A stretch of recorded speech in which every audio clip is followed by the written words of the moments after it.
All right. Ladies and gentlemen, and those of you who are non-binary, hold on, let me put this on here. Oh, I don't like that. I don't like that it did that. Hold on, we gotta fix that. Do it right. There we go. Gosh, I gotta smooth that. There we go. All right. What's up, y'all? What's happening? What info have I missed? Well, actually, funny enough, everything started dropping today. Yeah, there's quite a bit of things to go over. KD will redo his contract. Okay, I haven't heard that. How's Mikasa? She's good. I don't know where she is right now. She might be on the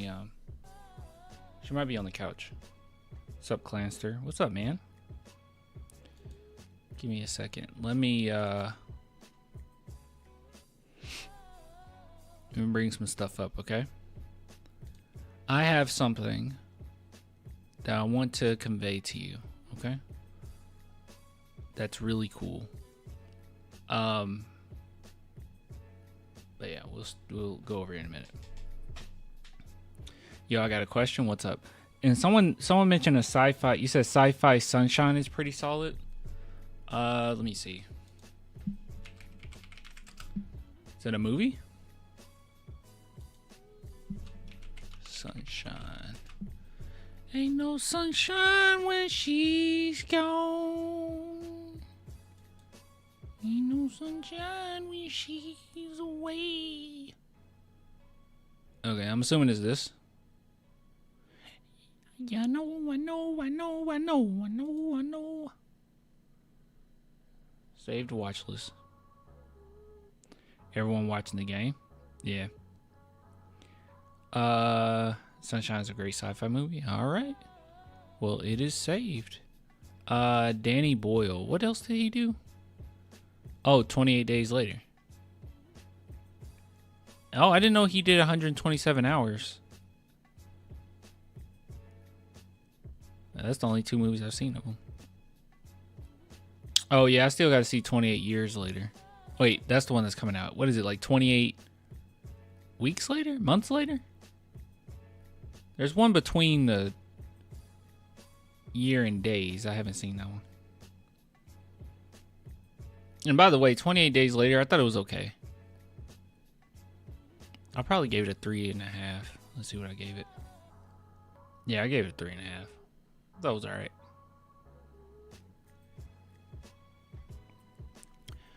All right. So, guys,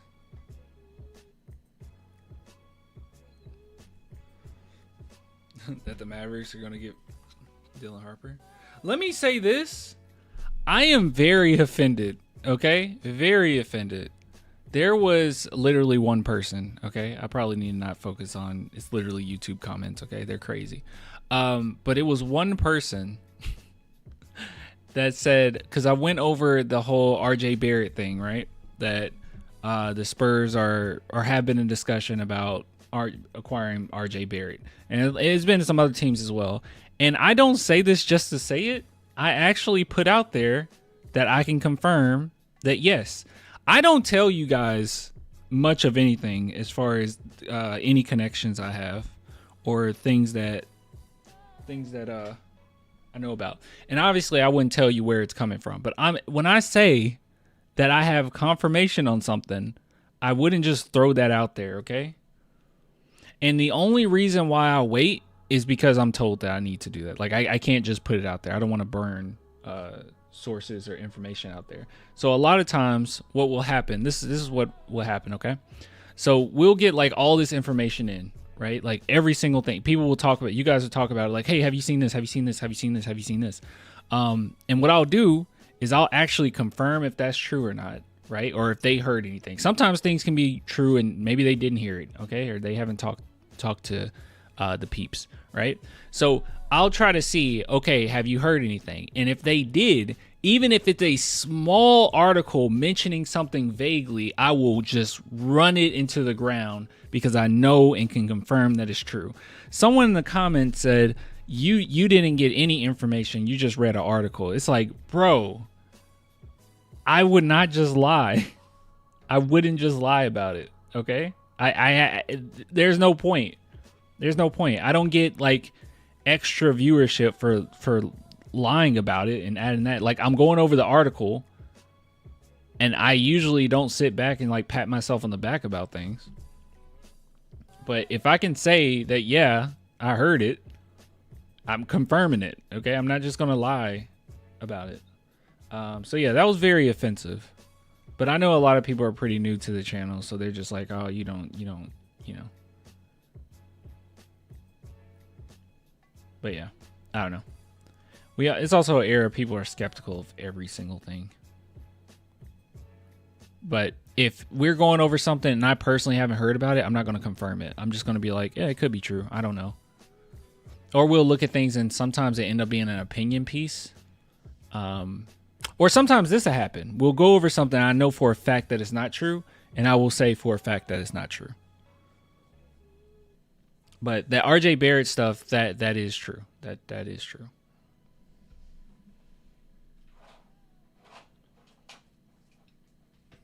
Anyways, what's good? What's good, man?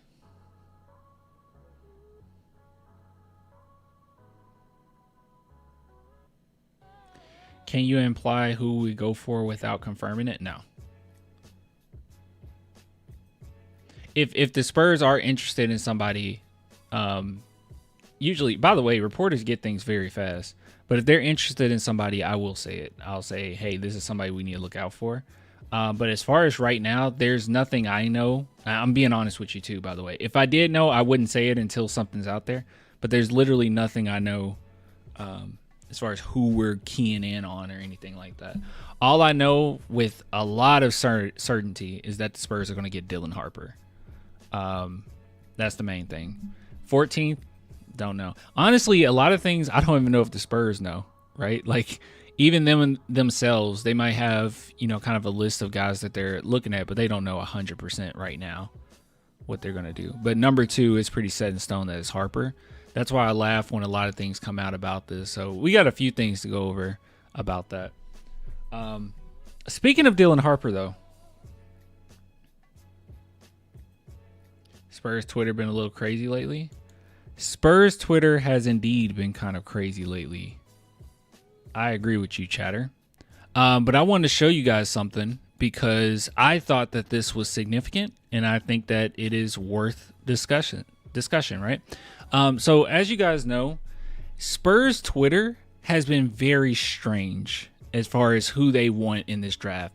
I think part of it is them not knowing who Dylan Harper is, right? Another part of it is kind of, I don't know, looking at his game and not being very impressed. Wait, hold on. Actually, before we do this segment, I think it was something I wanted to respond to.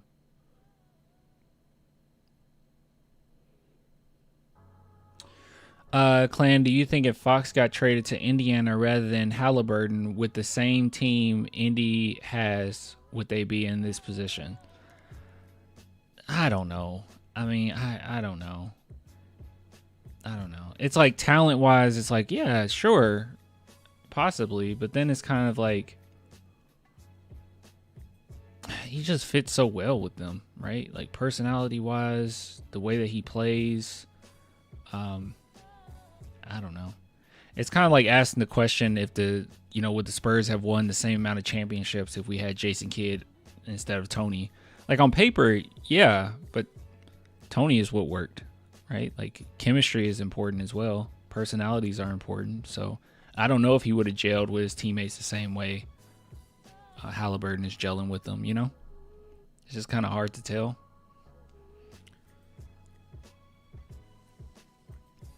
Yeah, so I don't like just like throwing one player into, I don't know. Like some things is a little bit more obvious, right? Like you can take somebody who's taking more of a role player type role, right? And then switch them out and say, would you have the same success? And it's obvious that yes, you would have. Like Chet Holmgren, right? If you switch out Chet Holmgren and Wemby, would they be in the final? Yes. Yes. Yes.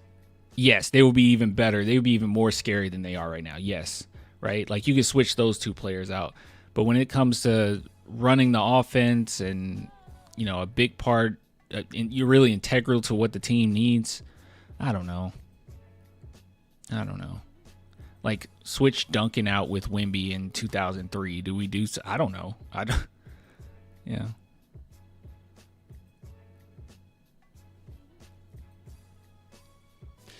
Okay. Anyways, hold on. This is what I want to talk about. Sorry, got off topic. All right, we got off topic a little bit, but it allows some more people to come into the chat.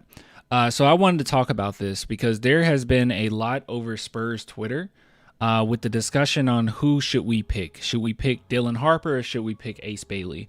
And there's been quite a few people that have been frustrated with me. I don't want to use too harsh of words because it's not like angry or anything, but like frustrated with how much propaganda that I'm throwing out there with Dylan Harper. By the way, when people hear propaganda, you automatically think bad. That's not necessarily true, right? There's some good propaganda. I think me advocating for Dylan Harper is good propaganda. Sohan being a good player, that's good propaganda. It's true too. But anyways, that's besides the point. With Dylan Harper, this whole idea, camera just flickered. I don't know what just happened there. The whole idea of, you know, taking Ace Bailey over Dylan, I think is just completely a misstep. I don't agree with it whatsoever. I don't think that is smart. And everything analytics wise, everything that we've seen, even the eye test tells me personally that Dylan Harper is the easy, surefire player that you pick at number 2. Easily. Is it really a debate between Harper and Bailey? I've seen it. Still people actually saying we should take Ace Bailey over Dylan Harper. I've seen it. Fuel the Bailey propaganda clan. That will do something. I'm not doing that. I'm going to be honest with you. But I came across this and I wanted to show you guys this because I think this is quite telling. So this is showing the percentage in which players are pressured. And these situations are ones in which they're on the sideline or baseline. And then it also shows the percentage of turnovers after passing after being pressured. Does that make sense? Hopefully I explained that correctly. So this is how well these players do under pressure when it pertains to passing, okay?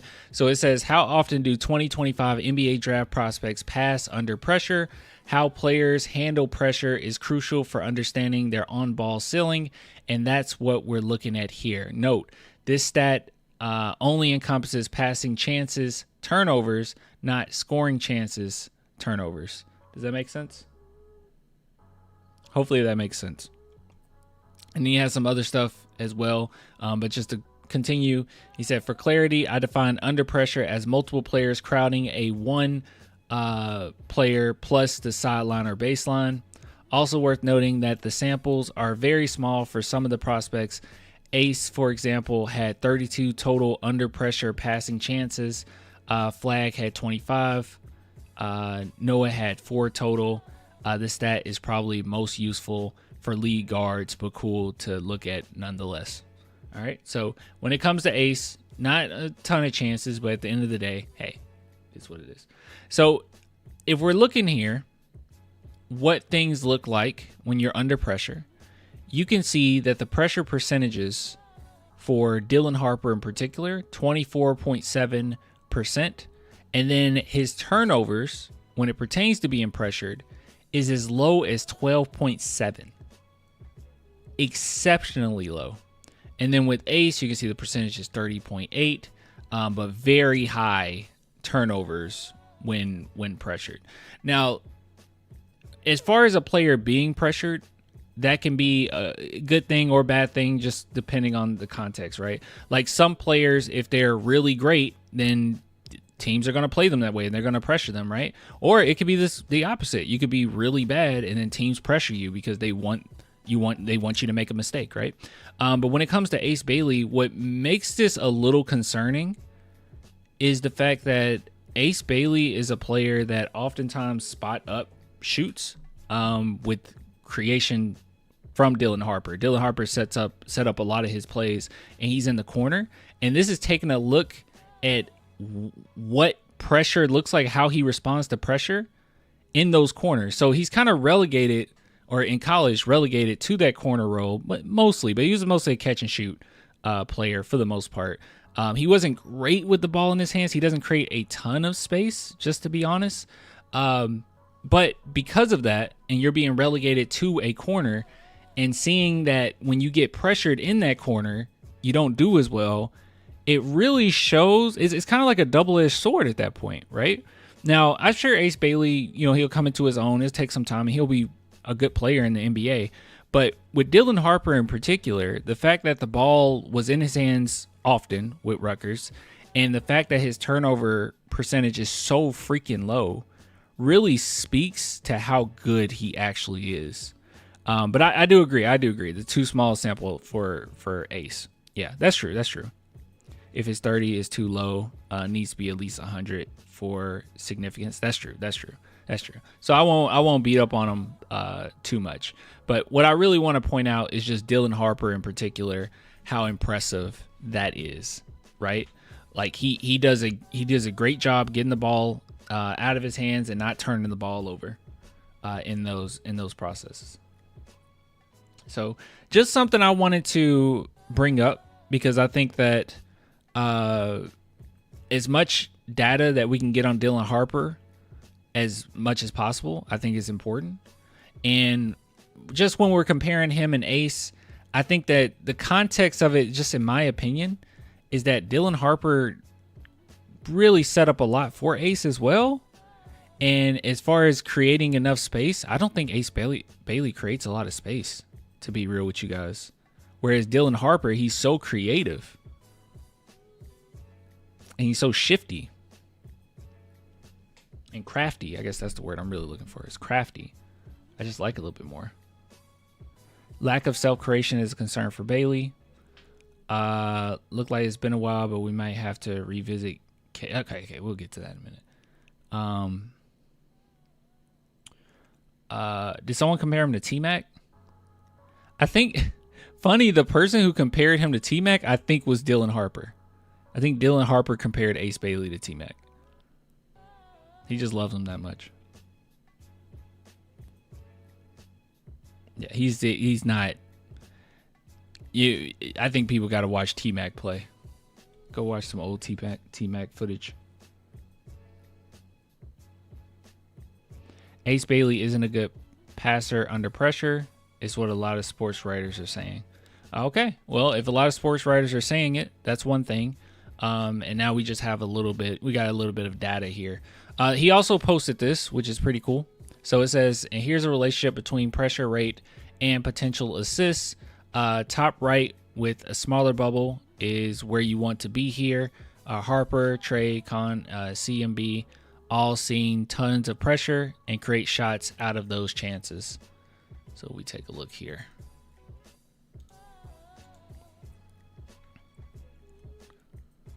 All right. So you can see where Dylan Harper is. So potential assists on the Y, and on the X is pressure rate. And you can see he gets a lot of pressure. A lot of pressure. But you can see, obviously, Ace Bailey's pressure rate was really high as well. Bailey is getting severely underrated. I genuinely don't think y'all actually watch Bailey with the takes I'm seeing. What's your take on it? Just that he's underrated. I don't think he's been underrated, honestly. A lot of mock drafts have Ace Bailey fourth. A lot of them that I've seen. I don't think that's underrated whatsoever. I don't agree with that. Bailey isn't as developed as Harper.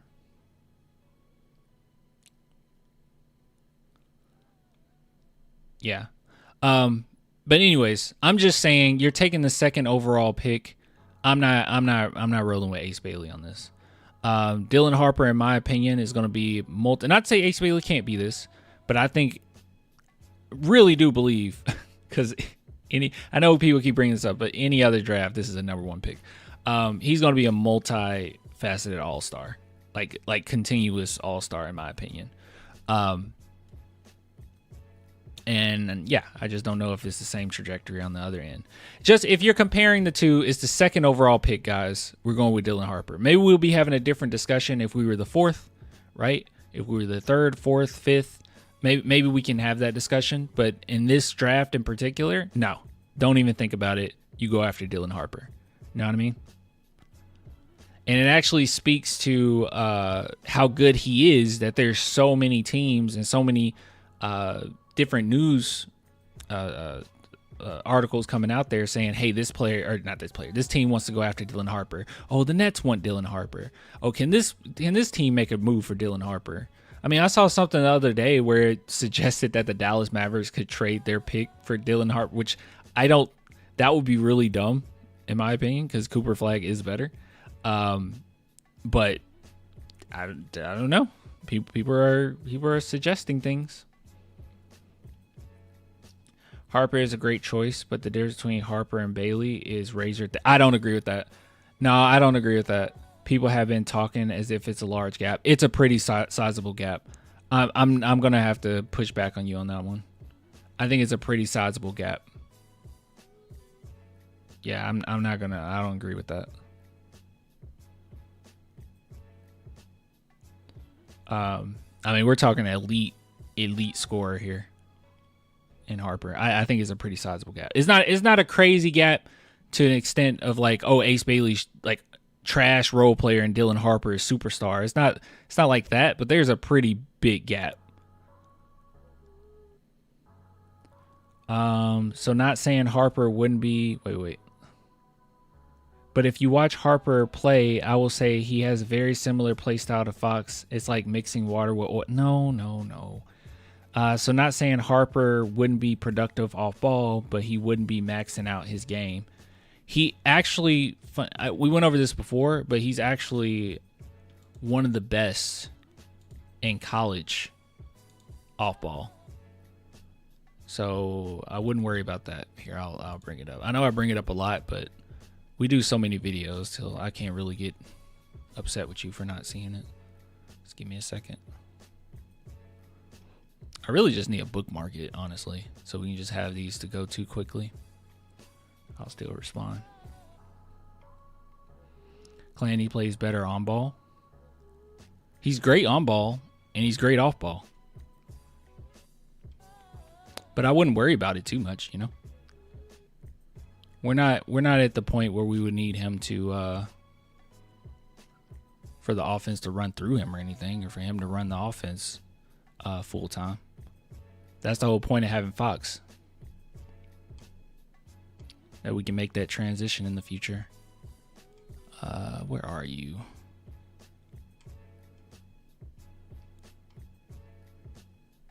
Wait, did I go past it? I had to go on past. There's no way it's this far down. Hold on.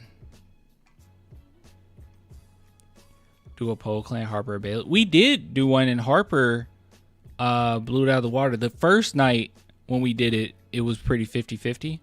The second time we did it, it was like 80-20. So I don't know if it's even worth doing. As far as the community over here. Oh, here it is. 86th percentile on spot up scoring, 43.2% three, and then 91st percentile as a cutter, 1.5 points per possession this season for Rutgers. So he is literally one of the best off-ball players as well. So the idea or being worried like, oh, is it going to pan out? I just wouldn't worry about it. Even Steph Castle, man, a lot of people going into this season or like this past season thought, oh my goodness, okay, well, we're fine because he's just an off-ball player. And now people realizing, oh no, he's really good on ball as well. These are just these types of players, man. They're really good at a lot of different things. They're effective in both areas. Now, Dylan Harper is better, especially offensively. He is better than Castle, but I mean, he can do it all. Exactly. 1.5 points per possession is insanely efficient. Yeah. Yeah. So, I'm gonna do my best when I see things to convey it to you guys, just to get it through your heads how good he actually is. But yeah.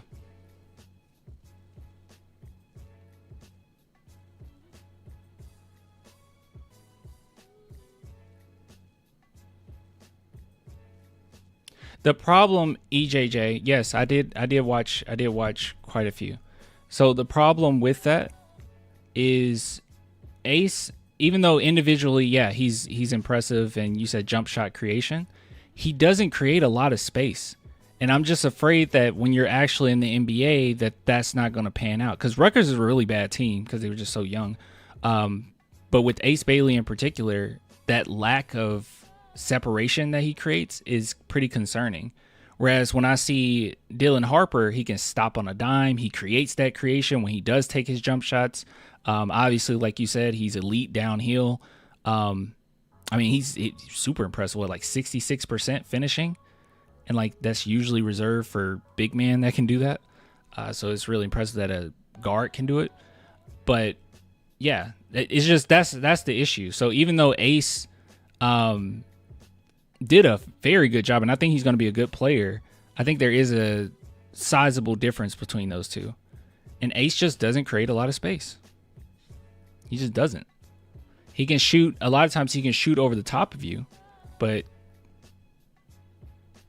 in the NBA, I don't know how well. I think he's going to struggle a little bit for a while because of that. And a lot of his shots were set up by Dylan Harper as well.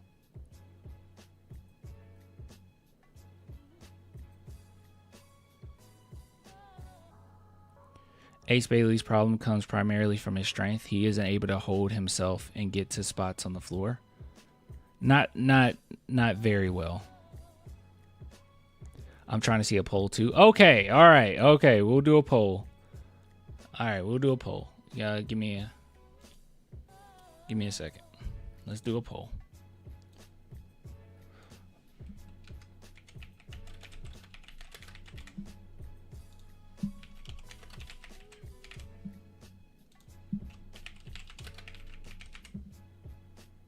There we go. We'll do it for a few minutes.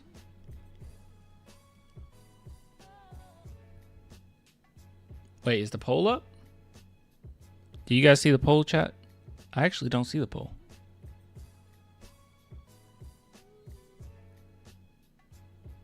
Maybe the poll isn't up.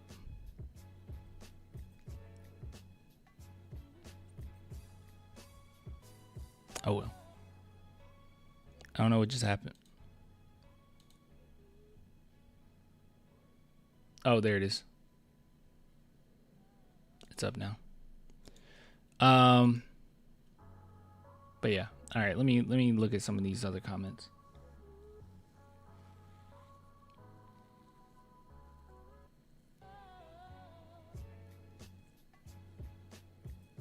Worst case scenario, he is Scoot.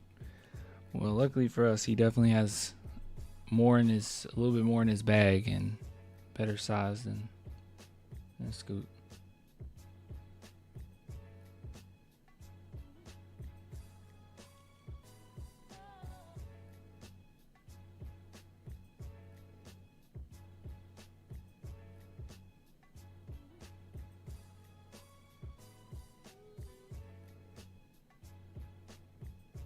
Yeah, I think Felix asked, should the Spurs draft Harper, and both he and Castle sign rookie extensions? I mean, I really get frustrated when people make the claim that somebody needs to be traded. Like, I think we went over an article a couple nights ago that was advocating for the Spurs to trade away Castle, and it's just like, what are we doing, bro? Like, what are we doing? Like, look at the teams. Just open our eyes a little bit. Look at the teams that are successful in the NBA. Look at the ones that's doing well right now. You can have multiple guards. That article was so dumb. It was 2 articles. It was a 2-for-1, man. We went over 2 articles. It was like, what are we going on about? But look around the league. You want more talent. It's not having multiple guards isn't a problem. You'll be fine. Do we need a backup big? Yes. but we don't have to jeopardize, talent for that. And it's a good problem to have when you're wondering, like, who's going to run the offense. I'll be honest with you.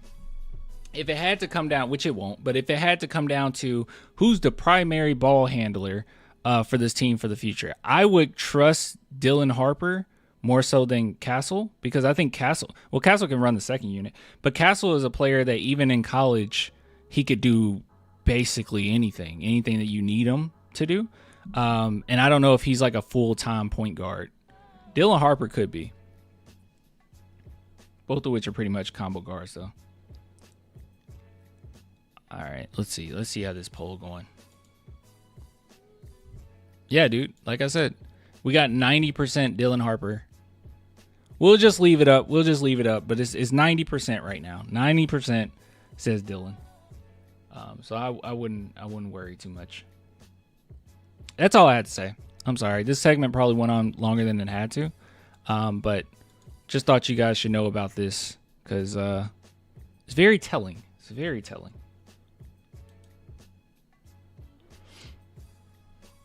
Yeah, we're always looking for our Ginobili, aren't we?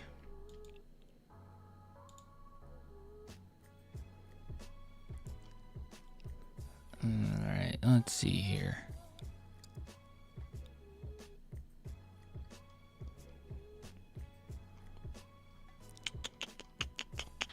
I probably should have brought up personality as well in that segment. I just didn't think about it.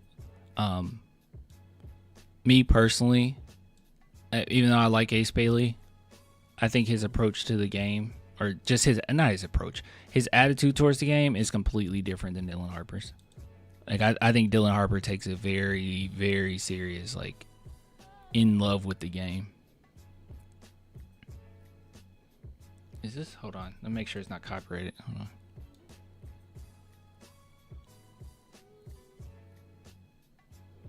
Yeah, this is definitely copyrighted.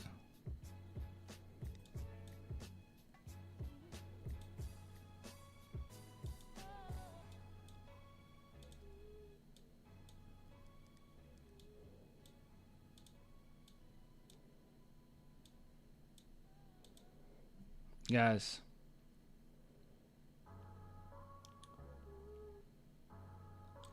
All right, so this won't be long whatsoever, but I want to bring this up because this is important, okay? It is important. Now, obviously, on the court chemistry is exceptionally important when it comes, I said important like 50 times, but it is. It's exceptionally important when it comes to being in tough situations, adversity on the court. But what's equally as important is how players interact off the court, right? And I absolutely love to see our guys get together with it and no. See, this one thing I'll bring up. Okay, I'm all over the place. This one thing I'll bring up.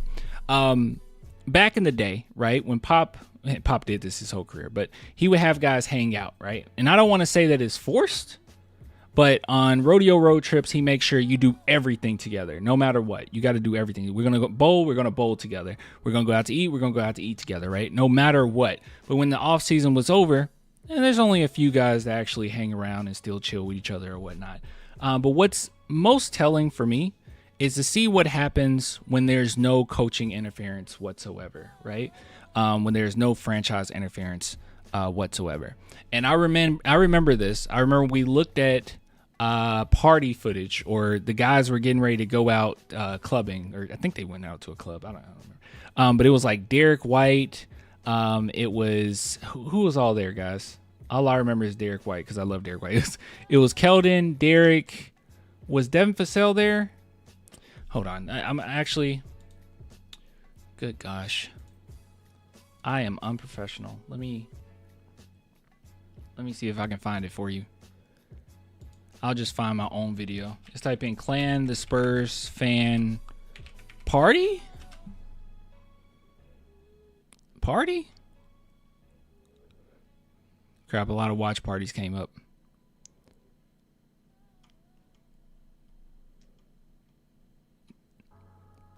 Yeah, I found it. All right, Zach Collins apparently. Hey, that's me. I look crazy. All right, let's see here. All right, so we just zoomed through. So like this was the Spurs off court, right? I'm pretty sure this was in the off season. Hold on, let me skip through a little bit. So this was like, I think this was Devin Vassell's crib. That's me. All right, so yeah, so you can see that's Devin Vassell. You can see Derek White there. Keldon, Jakob, Zach Collins. And they went out. That was Lindale. I think it was like a fight that broke out during this. It was crazy. Yeah, that was a fight right there. So yeah, they went to enjoy themselves, and this is literally no interference from the front office whatsoever. No interference from coaching saying, hey, we need to go do this, right? It was just players going to do that. So this stuff is very important, and I really do take that serious, how much you like each other, right? And obviously with the Spurs always having like foreign players, a lot of people go back home and, you kind of get split in that way. But when they have a chance to spend time together, they are there. One thing that I brought up around this time was I thought it was very weird that DeJounte's never with the team ever. He's never with them. Off court, he's never with them ever. So maybe it was, a little silly for me to make this, inference, but I did. I made the inference that he doesn't care for the team that much. I mean, as far as individuals, like friendship wise, like I just got that vibe. Like he didn't care as much to connect with them on that level, right? He was always just going back home. Now, with that being said, came across this, and this makes me very happy. So if you don't know who this is, his name is Steph Castle. He won some award this season. I don't really know what it was. But this was posted on TikTok, from his TikTok, I believe. So I can't play the music, but look at that. Look at them hanging out, being goofballs. And they are. That was lame. That was so lame. It was very lame. And I promise you guys, the music does not make it better. It doesn't make it any better. Okay, it is as lame as it's actually. I think the music actually makes it worse. But it's really good that we have these losers on our team, man. I love it. I'm joking. I love them. But yeah, so I just want to show you that because I think this is important, and players being able to connect off the court, it will help in the long run, right? And this is just so random, right? This isn't like the San Antonio Spurs posted this and, hey, let me ask you guys some quick questions and you have to answer it about each other or anything like that, right? No PR whatsoever. It's just two guys hanging out, loving each other's presence. And these are basically, outside of Wemby, our best defenders on the team. I would say Sohan is our second best defender behind Wemby. And then I would say Castle. But yeah, they're connecting, right? Clearly a Sohan idea, but look whose TikTok is on. So maybe it was Castle's idea. I don't know. I have no idea. He's always wearing that chain, by the way. Steph Castle, that is. He is always wearing it. He is crazy about that Castle. But yeah, Wesley up there for perimeter defense. Wesley is not as good as defender as Sohan or Castle. Like I would say Wemby's in a tier of his own. I would say I would say Jeremy Sohan's a better defender than Steph Castle, but they're kind of, we can say in similar tiers, right? And then I would say Blake Wesley is maybe a tier under that. He plays with a lot of tenacity, but I don't think he has the same amount of defensive discipline as these two have.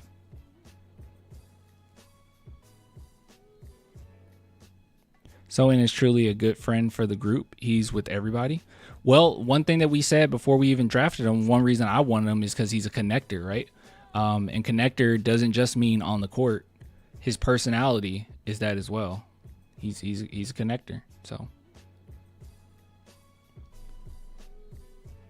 anyways, just wanted to show you this. That was great. I guess we did make this longer than it had to be, but I do want to drive home that I care about this. Trade Wesley for Giannis 1-for-1 trade. It'll go through, trust. That won't even go through on 2K. I don't know. I just saw a comment. And if anybody knows, leave it in the comments whenever this video is uploaded outside of the chat. In the chat, you know, chatters, you can leave something too. Chat, leave something, please. Someone said, have the Spurs already conducted draft workouts? Like, do we know who are they inviting at all? I have not heard anything, nor have I inquired about it. So I don't know. I'm assuming they have. One thing that worries me a little bit is Reno. I think he's not doing any draft workouts, and it seems like he's already been promised with the team. And since we know that he's probably not going to go as high as 14, I don't think the Spurs are the ones that promised it. So that worries me a little bit. I don't know.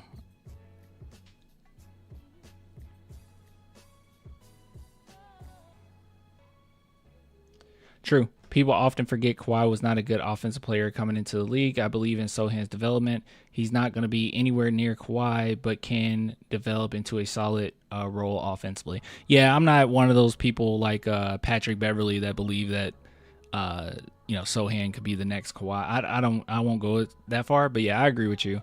People get a little too obsessed with like, can you shoot a three your rookie season in the NBA? I don't think you need to worry about that too much. Like, I look at players and I'm like, hey, do they have good form? Hey, are they taking good shots? Are they willing to take those shots, take those risks? Sohan is one where his form sucked coming into the league. Absolutely sucked. But he was still willing to take those shots. And then you take somebody like Steph Castle where he has both, right? He's willing to take the shot and he also has good form. And then you take a look at Dylan Harper, who has, I think, even better form. And he's willing to take the shots. So we'll be all right. We'll be okay. Pete Kawhi is one of the best perimeter defenders in league history. 2017. Well, I don't know what you guys would consider Pete Kawhi. Pete Kawhi for the Spurs, obviously, 2017. That was crazy. That was crazy. Anyways, end segment. I don't know why we didn't get to see Steph Castle jump into the water. He's too cool for that. Okay. This is so dumb.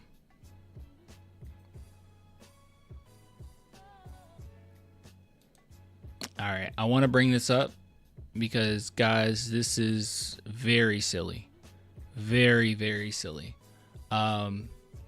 So Nets rumors, and as we know, let me throw this out here, okay? Nets fans in particular have been relentless as far as trying to get their hands on our second overall pick. They want that pick so bad. They want it so bad. You guys have no idea how bad they want. They want that pick as much as they want water, much they need water, okay? They are going crazy over our pick. And it's only Nets fans that are advocating for it. Now, you can believe me, you don't have to, but I mean, I just wouldn't lie to you guys. I get certain information when it comes to things. I don't put it out there. I only do it once there's any reporter willing to put it out there. Because I'm just not gonna burn sources like that. But I do hear things, okay? And this is one that I have not heard at all. I don't think there's any validity to this whatsoever. And what is this? The idea that the San Antonio Spurs would give up their number 2 pick for Cam Johnson. I have no idea where this is coming from. Let's see. This Brooklyn Nets are reportedly exploring a trade package centered around forward Cam Johnson in an effort to acquire the second lottery pick in the upcoming 2025 NBA draft. Let's see. Even if we click the exploring, where does this go?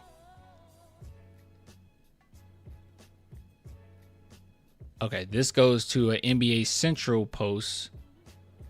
And then this goes to the New York Post.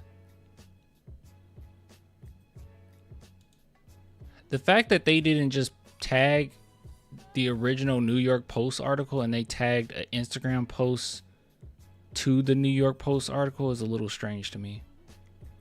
And then you have to pay for the article. I don't know. I haven't heard anything when it comes to that. But I'll address Cam Johnson in a minute though.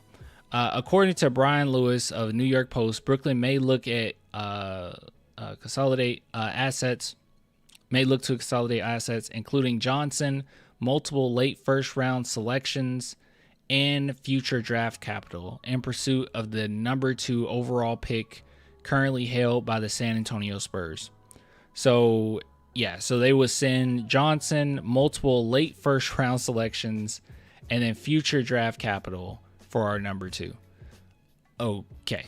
And as we know, the Spurs already have pretty great future draft capital.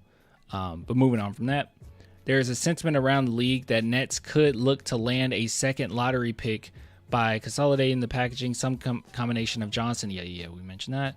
Johnson, 29, is coming off a career best season with Brooklyn, his 7th. Okay, we don't have to go through that. All right, so here it is. This is the couple sentences that people on Twitter have ran with. So the Spurs are reportedly open to moving the second pick, with growing speculation that they are hesitant about selecting guard Dylan Harper. No idea where this comes from. No idea, guys. No idea. I have no idea. The projected number 2 pick prospect, adding Harper would create a crowded backcourt in San Antonio, which already features Rookie of the Year Steph Castle and other guard talent. What is that other guard talent? I mean, I'm not trying to disrespect my own team. You guys know I love the Spurs. I love my San Antonio Spurs. But what is this other guard talent other than Fox?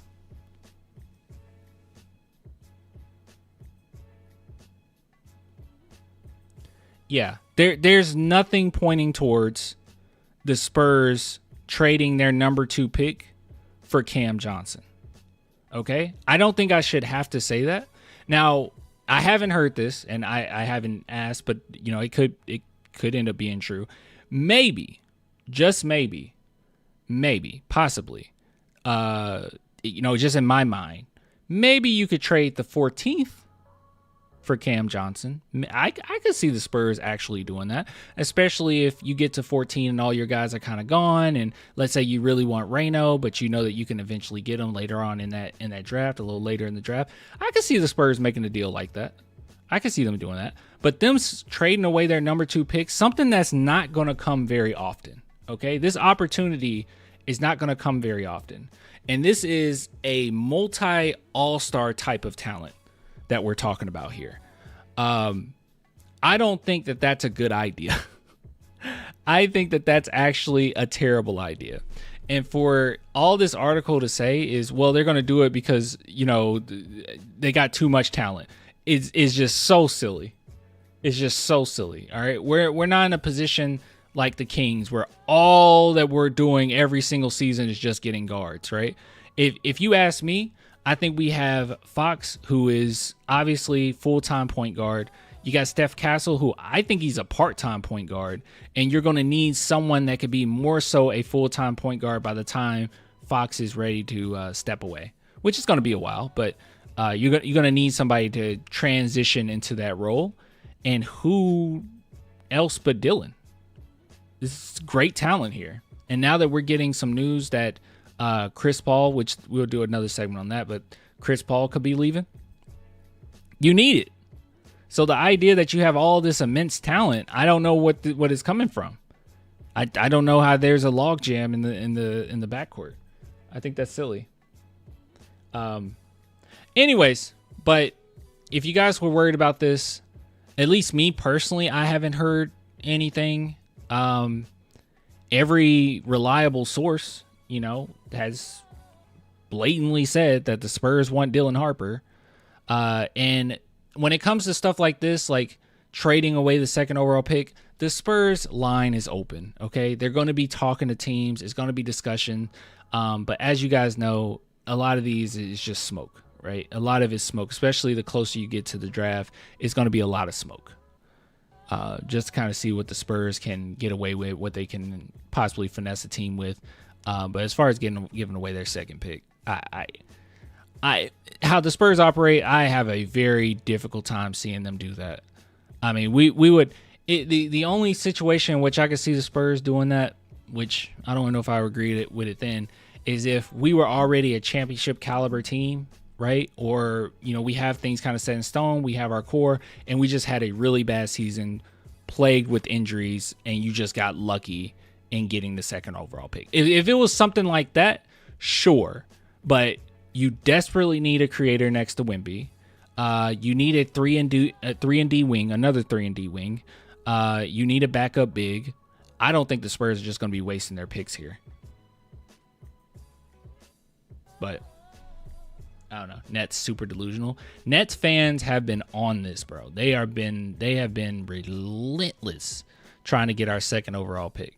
But like I said before in a previous segment, it speaks to how good Dylan Harper is too. So we're in a really great position. But I wouldn't get hung up on this. I wouldn't get worried.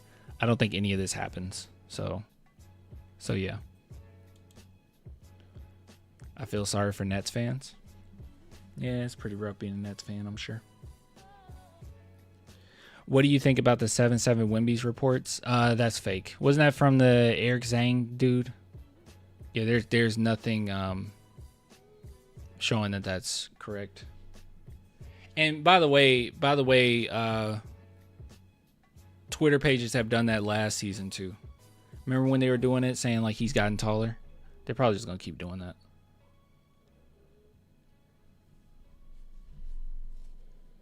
Brian Wright can fleece anybody. Did you see that photo that made him look buff? Oh, there was an extra photo that made him look bigger than he was. Oh, you talking about last season? I do remember it last season.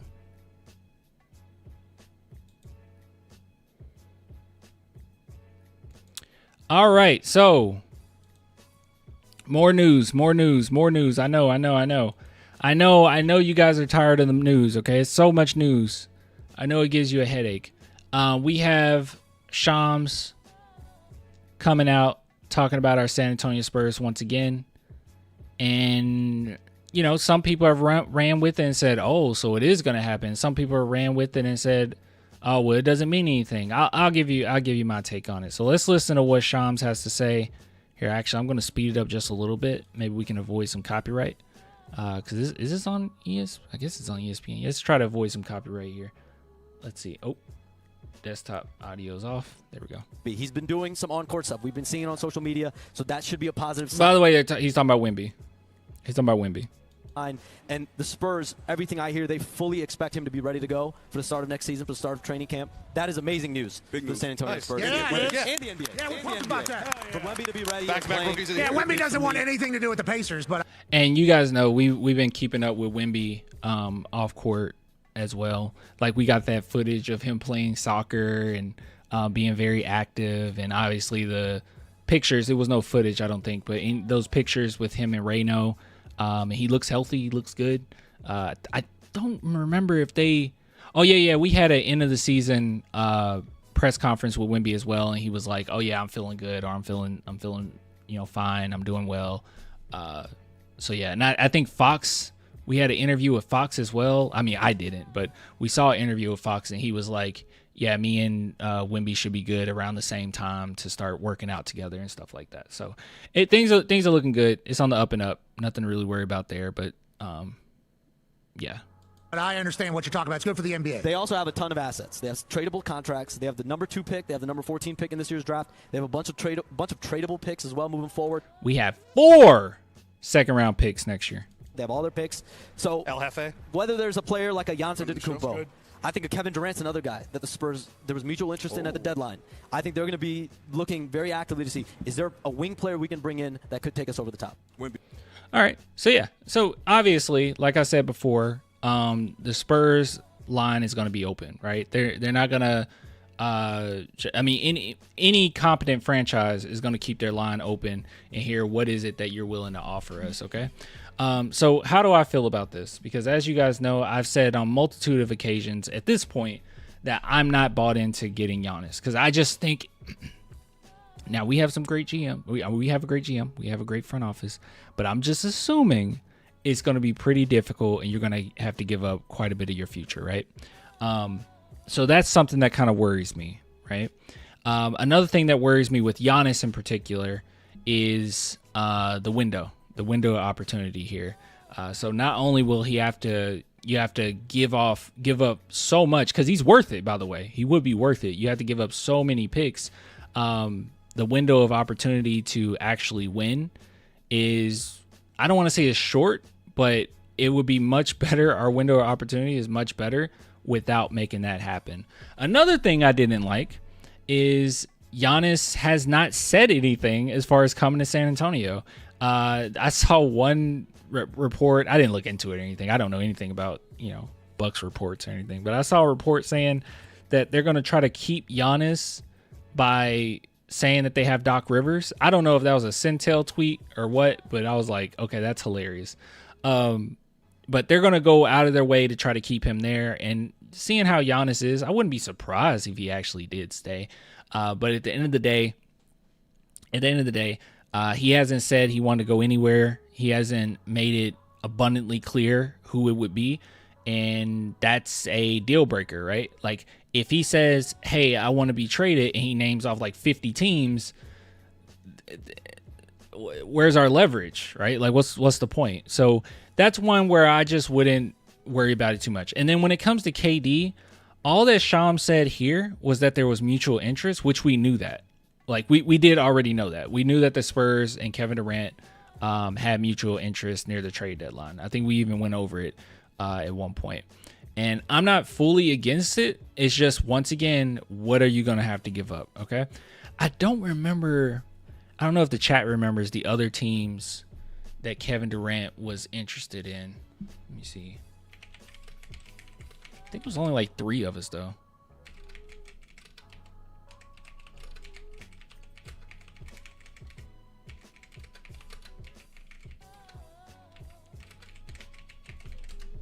That was a weird way of typing all that. It was... Here we go. San Antonio Spurs, but also reportedly considered other teams in addition to the Spurs, Timberwolves, Rockets, Heat, and Knicks. But his primary was the San Antonio Spurs. And what's cool about this is, a lot of times when they name off other teams, they just kind of have to. Like, their franchises want to know, okay, what are the other teams that you're interested in? But his main was the San Antonio Spurs. So I do recall that. So if the Spurs want to go after Kevin, I'm for it if you don't have to give up that much. But just because you have mutual interest, just because the San Antonio Spurs franchise and KD wants to come, that doesn't mean that the Suns front office isn't going to put something insane in front of us and say, okay, let's make this happen. You know what I mean? So, and I guess, even more so than the Giannis situation, your window of opportunity is very short with Durant. But if you don't have to give up, there's no way you don't have to give up a lot. But if you can manage to get him and fleece, get another team involved in somehow, some capacity, and you're just a better team, but it doesn't actually damage our dynasty or damage our growth for the future or anything, sure. Why not, right? But I just don't know what it would take at this point. You know what I mean? And like I said before, the Spurs are in a great position because we're kind of in a position, and Brian Wright put us in this position. This is in luck, right, with this in particular. But I guess with the lotteries it's been luck. But he put us in a position where a lot of times the Spurs can kind of sit back and say, hey, you need us more than we need you, right? We're kind of in a really advantageous position as a franchise where we're not desperate to go after a Durant because we have to win now, right? Like, we're not in that situation. You can see the growth little by little each season. And it's only been a few seasons of this rebuild, season by season. And in my opinion, I don't think we have to do any of this. It would have to be a deal tailored for us for this to actually be something. Because I don't think the Spurs are going to go out of their way to make this happen. You know what I mean? You gotta be careful with stuff like this too. You don't want to give up your future for this. You said the cap is 3 years. Yeah, that's what makes it dangerous. And some people push back on me on this one too. Maybe I had to think about it a little bit longer, but I've said before that I'm not quite sure if like Vic is ready. Like you have those 3 years, right? And you could probably, I think the Spurs get a championship in the next 3 years. Maybe that's crazy for me to say. I think it happens, right? I think it genuinely does happen. But I think that Wemby's going to have to be ready. And I don't know if you get it in the first year or two with or without Kevin Durant. You know, Keldon for KD, take it or leave it. Now that would be insane. If the Spurs can trade away Keldon and get KD and like 3 second-round picks, that would be insane. That's not going to happen. I have no idea. Let's see what some.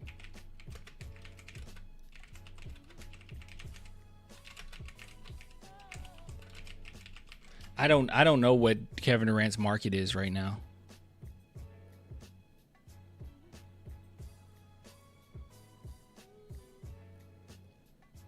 See if we can find something.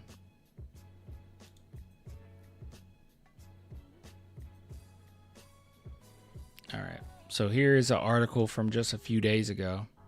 Suns connect Celtics star and Kevin Durant trade. Let's see what this trade proposal is.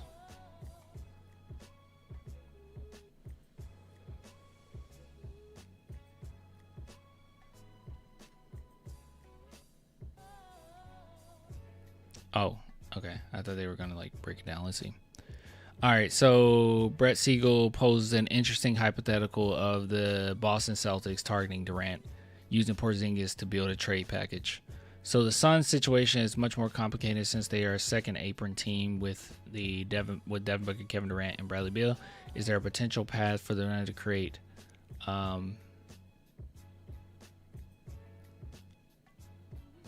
create a package that involves Porzingis to make a run at Durant this summer? That's all he had to say?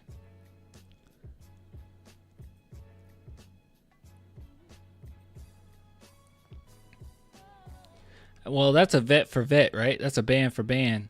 Spurs don't have a vet for a vet, if that would be the case. With this trade, the Suns wouldn't be entering rebuild mode. A retool that pairs Porzingis and Devin Booker will pose for an interesting season next year, though plenty. That's a terrible trade.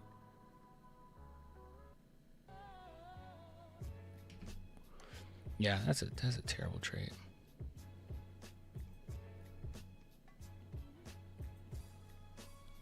I don't know, guys. Guess we would just need to know what it looks like before I can just fully say no. But we don't have to do anything. And I'm actually comfortable with us not doing anything. It would have to be something that just lays in our lap. That's insane. But anyways, shout out to Shams for telling us a little some. Wait, what? Wait. Clan check Sports Illustrated article on KD a few hours ago. All right.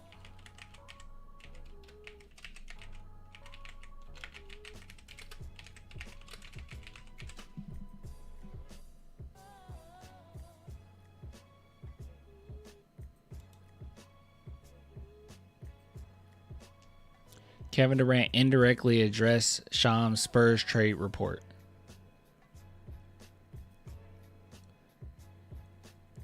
Durant faced an uncertain future in the weeks leading up to the February trade deadline earlier this year, and he faced an equally uncertain one now after being rumored to join the Houston Rockets and Minnesota Timberwolves, among other teams reportedly sniffing around for a big team.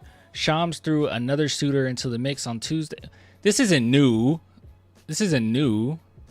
I think Kevin Durant is another guy that the Spurs, there was mutual interest in the deadline. He responded to it.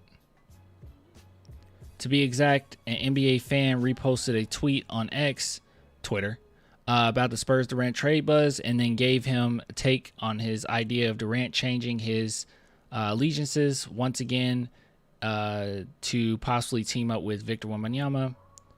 Would be the 5th franchise. Oh, okay. Would be the 5th franchise KD joins. Can't be a top 15. Oh, goodness.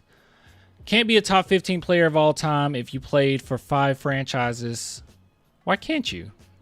Winners build dynasties. They don't jump ship every time there's a struggle. Yikes. Durant replied. Here how he replied. Like I always say, make your own rules up. Curate this NBA fantasy world the way you want. Enjoy that top 15 list. That's a really good and mature response to that. I thought it was going to be way worse. So yeah. So I guess you can take this reply and you can run with it in 2 different ways. You can run with it as him saying, well, I'm going to make up my own rules and I'll go to San Antonio if I want to. And I don't take it that way. Or you can take it as him responding to someone saying you're not a top 15 player and you're trash and you're jumping from team to team. And he's just basically justifying the things that he's done previously in his career. Now, I will admit him going to the Warriors was ridiculous. That was really ridiculous to the point where you're just kind of sitting back like, oh my gosh, like you were up 3-1 on this team and then you just joined them. Like that was crazy. I'm not going to take that away from this person's post. But just to say like, oh, you play with different franchises, therefore you can't be a top 15 player is very disrespectful to what KD has done or been able to do. But yeah, I don't think that this is him responding saying he wants to come to San Antonio, but it's a response nonetheless. Anyways, good stuff. Yeah, thanks for showing me that. I did not see that. I just screenshotted that. I did not see that. All right, what else we got here?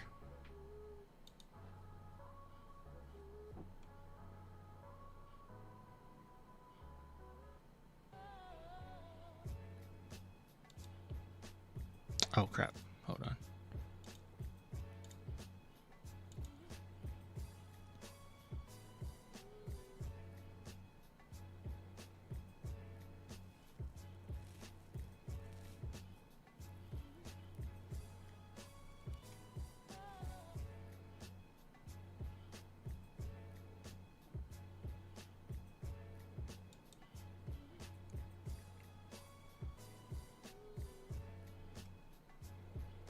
Oh, crap.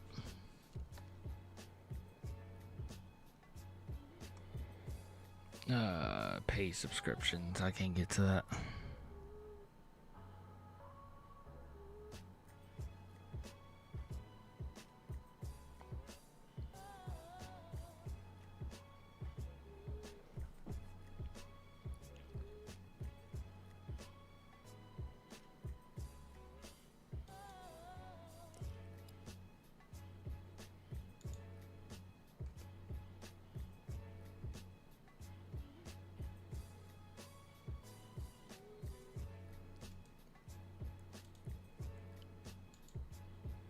Oh, let me see what this is saying.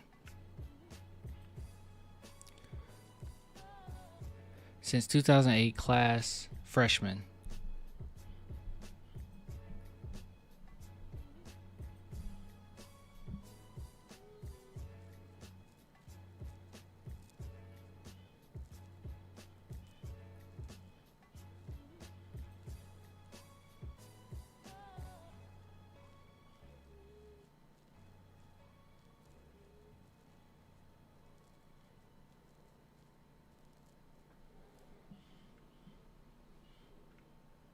What exactly is this saying, y'all?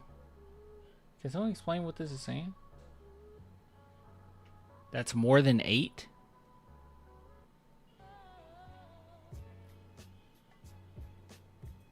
Is it true shooting? That's more than 56. Is it saying that these are the only player? Okay, so these are the only freshmen that's had these types of numbers. So like a cent percentage more than 25, and then assist to turnover ratio better than 1.5. Are you in Spurs Twitter group? No.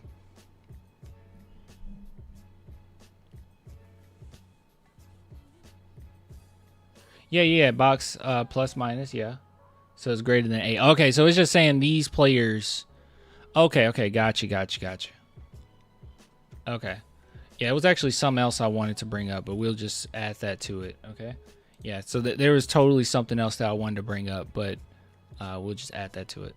So Dylan Harper came across this. Big shout out to Paul Garcia for posting this on Twitter. So basically, all those reports that you've seen, is not that many, okay, but people trying to say, Nets fans in particular, it's always coming from Nets pages, mind you, saying that, oh, they got a chance at the second overall pick. Here's another report basically saying, yeah, no, Spurs are going to try to hold on to that second overall pick, right? So this is from Stein. It says, Rookie of the Year season, since winning the May 12th draft lottery, San Antonio has likewise attempted to convey a desire to rival teams that it intends to keep the number 2 overall pick in the next month's draft to select Rutgers' Dylan Harper. So the Spurs are basically saying, we want to compete, and we're really going to screw that up if we do something like trade our second overall pick for Cam Johnson. I'm still not over that. Still not over that article. So yeah, so if you guys were wondering, yes, we're still on that, and that's all I've heard. Most credible sources as well have got the Spurs just choosing Dylan Harper and not trading away. It's very hard to trade away a second overall pick, right? Like it's very difficult for teams to get you to do that, because even if a player, somebody as talented as Dylan Harper, even if he didn't pan out, him, by virtue of him being a second overall pick, you could probably get something pretty good in the future, right? If you needed to trade him, which you're not, but if you really needed to trade him. Whereas he already had some seasons where you saw those flashes at an NBA level, and then you could trade. I'm not advocating for that. I don't think it's going to happen. Spurs do a really great job with their draft picks, and sometimes they even make something out of nothing. But Dylan Harper is really good. I don't think that's going to happen. I think day one, he's NBA ready. Like he's going to be good day one. But with that being said, I also want to show you this that I just came across. So I was a little confused by the bottom portion at first, but Chad explained it. I got you. So this is just some stats on Dylan Harper, just more. I'm just going to give you as many stats. It's going to be so much propaganda. I'm going to give you as many analytics as I possibly can. So I was trying to see if... Okay. No, the chat was talking about something else. Okay. All right. So as far as the pick and roll goes, and these are points per possession, okay, / shot. 82nd percentile. ISO, he's 52nd percentile. Spot up shooting, he's 86th percentile. At the rim, 86th percentile. And then 3-point shooting, 50th percentile. Now, this is what's actually pretty cool. So since 2008, there's only a few freshmen that have had these types of numbers, right? So a plus minus, this is a box plus minus, box plus minus, sorry. That's more than 8. We got SGA, Lonzo Ball, Russ, and Flag. And this is what's kind of funny about this whole thing is Flag is undeniably the first overall pick, right? But as far as how big their gap actually is, Flag is better, but I think Harper would get so much more praise in a different draft. I think he just gets so much more praise in a different draft. But true shooting, over 56%. I'm pretty sure I meant to say percent, or maybe they don't put the percent on that. But true shooting, that's more than 56. That's these guys as well. Assist percentages over 25. That's these guys as well. With a phenomenal assist turnover ratio over 1.5. These guys as well. And then you can see offensive rebound percentages over 2.5. These men. And then defensive rebounding percentages over 10. these guys as well. So he is in some great company. All right, we're talking Russ, we're talking SGA, we're talking Lonzo, we're talking Cooper Flag, the #1 overall pick in this draft. So like I said, any other draft, he gets even more praise than he does right now. So the Spurs are getting a real one, and you don't want to just pass that up or just give it up for nothing, right?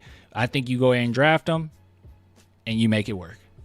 Don't sit here and worry about fit and all that good stuff, okay? He's extraordinarily talented, and if you are worried about fit, you're worried about the wrong thing, because even fit-wise, he's fine. So off ball, that's the main thing people worried about. Like, how is he off ball? He's phenomenal off ball. We went over some statistics for that. He's the man, all right? But just want to convey that to you. Some good stuff. But, yeah. Probably need to save this.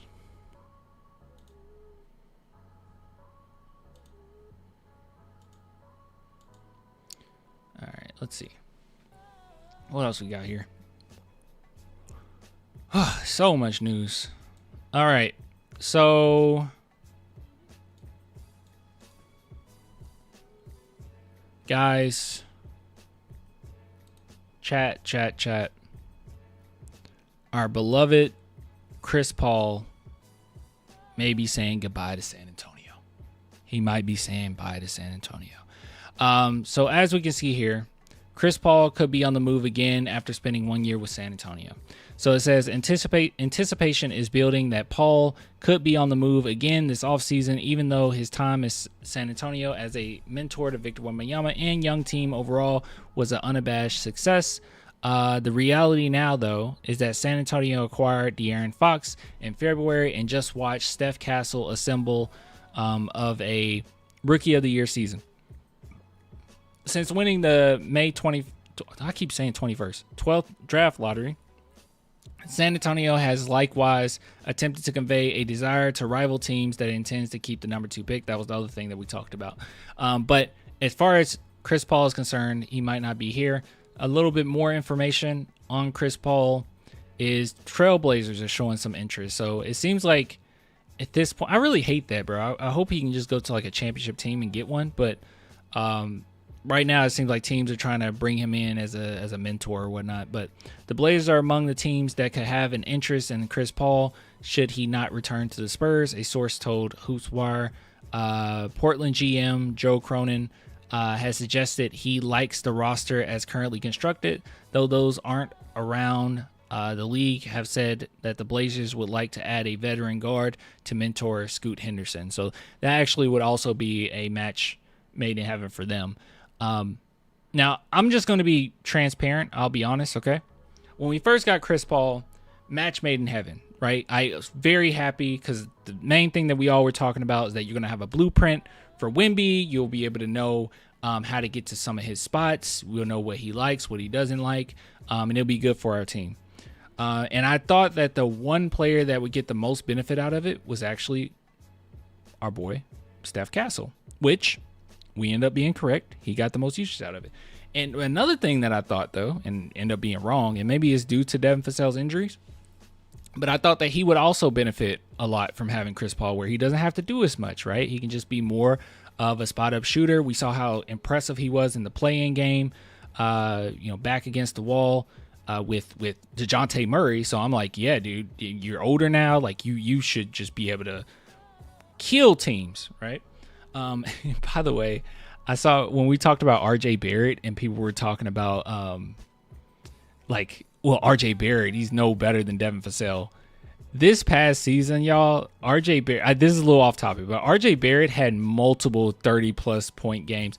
I actually don't know. Hold on. Just out of curiosity, I do want to swear on Devin Vassell. 30-point games. Let's see. All right. So Devin Vassell's career 30-point games was one this last season. 7 total, 1 this last season. Just want to put things in perspective here because I think people really underestimate RJ Barrett. So here's RJ Barrett's numbers. He's had He's at 30, but oh crap, it's not showing. It's not showing. Okay, it's showing some of this season. I hate that it cuts it off like that. I'm not going to pay for it. But as you can see, I mean, we can do the math here. I'm not good with math. 1, 2, 3, 4, and then plus another 5. So he's at 9 30-point games this season. So keep things in perspective, okay? Before you start saying like RJ Barrett is no better than Devin Vassell. Right now, I have all the faith in Devin Vassell as the next guy, right? But let's chill out a little bit. Chill out a little bit. Anyways. But yeah, I had high hopes for Devin Vassell playing with Chris Paul. It wasn't the best. But what I really hated was near the end of the season, or second half of the season, mind you, when we got De'Aaron Fox. I hated Chris Paul being on the court. I despised it. It was, you guys talk about what fits, what works. Chris Paul did not work next to Fox. It did not work. The Spurs kept him on the floor mainly because they already promised him, and I understand that goes a long way for the future as well. Like, you got to stick to your word. You said that that's what you're going to do. He's going to have a significant role on the team, and going forward, you show him that type of respect. You don't just bench him just because you got a new toy to play with, right? You're not doing anything this season. What would you be doing it for, right? I don't think these few games that we have Fox, all of a sudden we're just going to click on all levels and now we're ready for the playoffs come next season. That's not going to work, okay? It doesn't mean much. Fox is still are getting used to things as well. But I will say I hated it. It didn't work. And the reason why that didn't fit at all is because Chris Paul is a player that likes to slow down the pace, and Fox is one that likes to speed it up.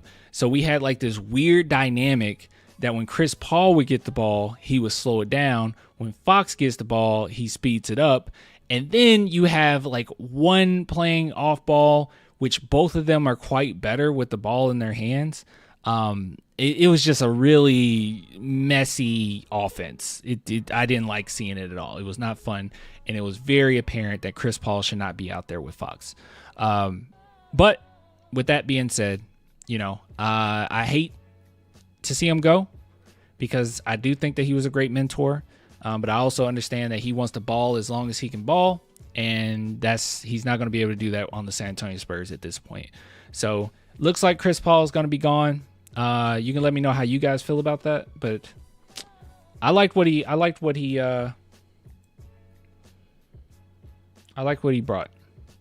he brought for the time being, but it seems like it's time to walk away. Let's see. One thing I know is we need a backup point guard and a center, and a 3-and-D would help. Well, shoot, you about to get Dylan Harper, so we'll see how that goes. Maybe you can have Steph Castle be the backup if you want. I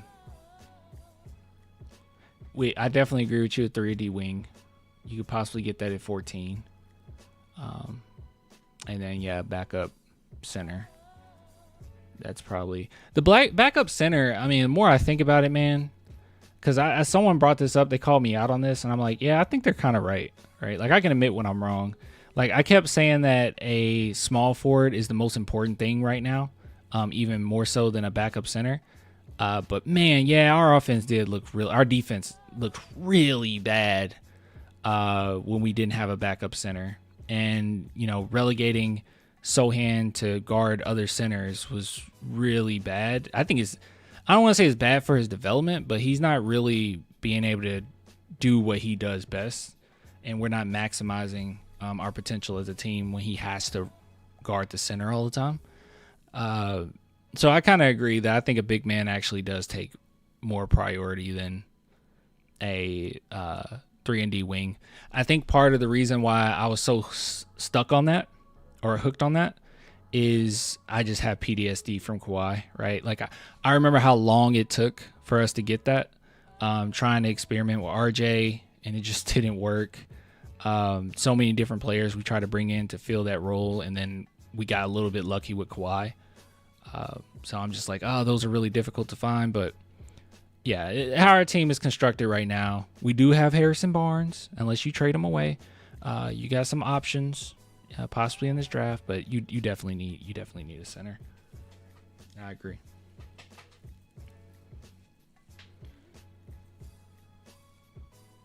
Hold on, I wanted to respond to something, but it's not coming up yet. Give me a second. Yeah, yep. Adrian says it's obvious we were freaking midgets at the end of the year. Sohan not a center. It was really tough, and he did a good job. You know, you guys remember his numbers versus. Hold on. You know, any chance I can give some Sohan propaganda, you know I will. Look at this. Let me show you something. Show you some stats. Let me show you some stats. He can be pretty doggone good versus a big man. Matchups. Let's do regular season. Jaren Jackson Jr.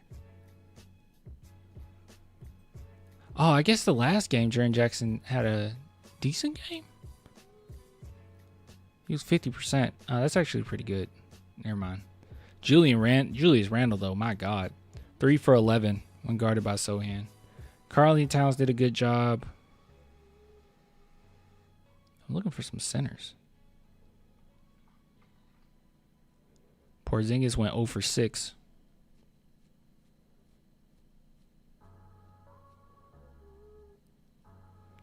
Trying to keep it with the ones that you got some type of minutes against. We know he bullied Shea. Shea went 0 for 7 from 3. Luka 6 for 20. I was trying to look for more big men. Anyways, you get the point. He had to do it a lot. He didn't do a terrible job. I think maybe I'm going off of the first game with Jaren. Or maybe am I thinking of last season? Hold on.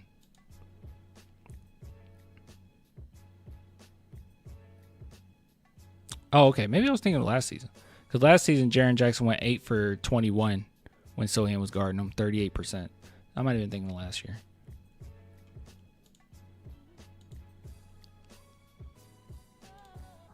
By the way, these numbers are kind of incredible, especially when your assignments all game long are difficult.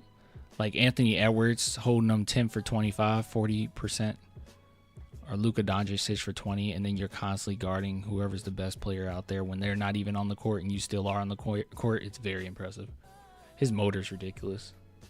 I think it might be crazy to say. I think Sohan is the most. I don't think this is crazy to say. I think he's the most well-conditioned player we have on the team. I mean, they'll just play him 40 minutes, and I literally cannot tell the difference between him in the first quarter and the fourth.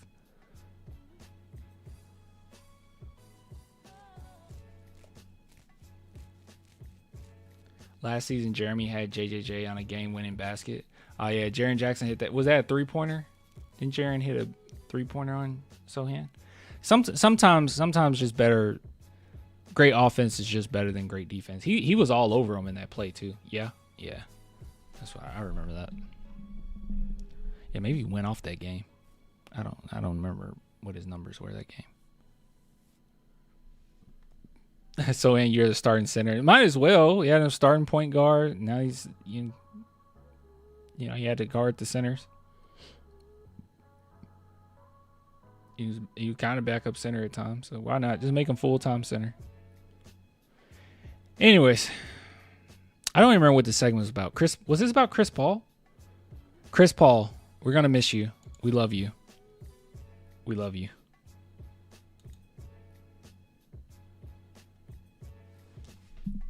How many segments is that?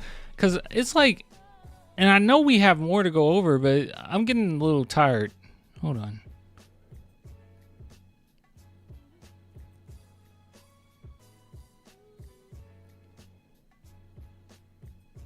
Yeah, some of these I don't even know if. I don't know if that's real or not. I'm going to ignore that. Let's see how many segments we just did. I felt like it was a lot, y'all.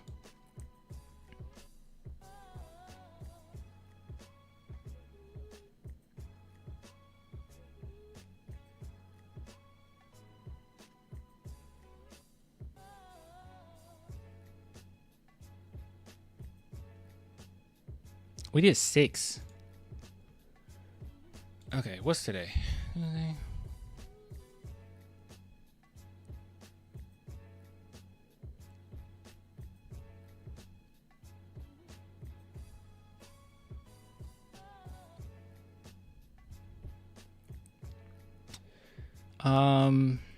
Let's see if we have anything else.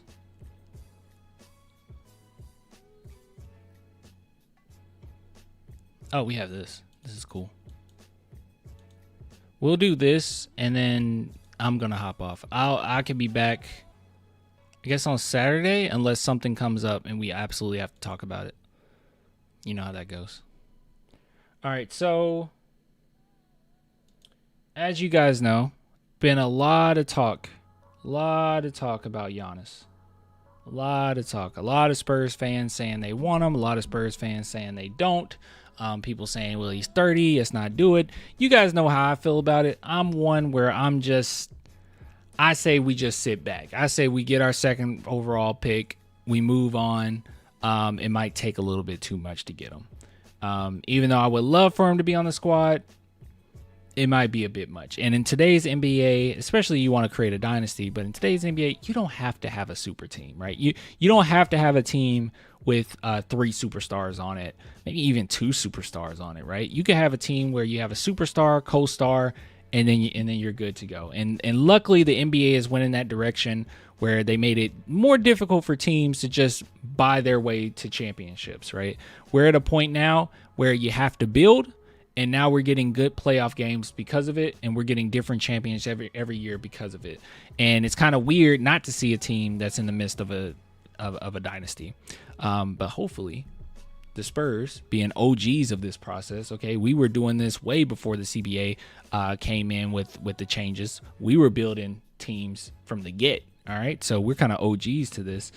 So hopefully we can be the ones that emerge out of the rubble and start winning championships, multiple championships. Now, with that being said, I want to show you guys something. Speaking of Giannis, apparently there's some footage of Giannis working out with Dylan Harper, and you can see that's Ace Bailey right there. I just want to take a look. This is a short clip. Just thought it'd be interesting to look at it with you guys. Shot. Fake. There you go. Good job, boy. One. That's a travel. That's a travel. That's why I don't want him on my team. I'm just kidding.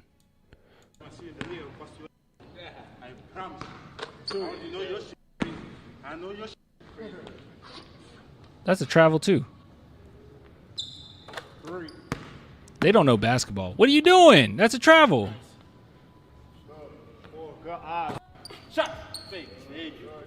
Anyways, yeah, just want to show you guys this. This is pretty cool.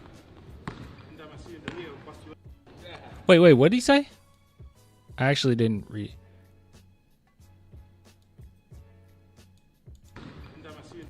I'm going to what? Oh my gosh, Clan. I'm going to see you in the league, huh? Oh, every time I see you in the league, I'll bust your A. That's what he said. He said, I promise you.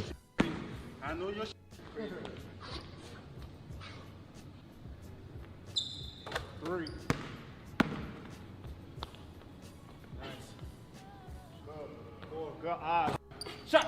Fake. There you go. Good job, boy. One.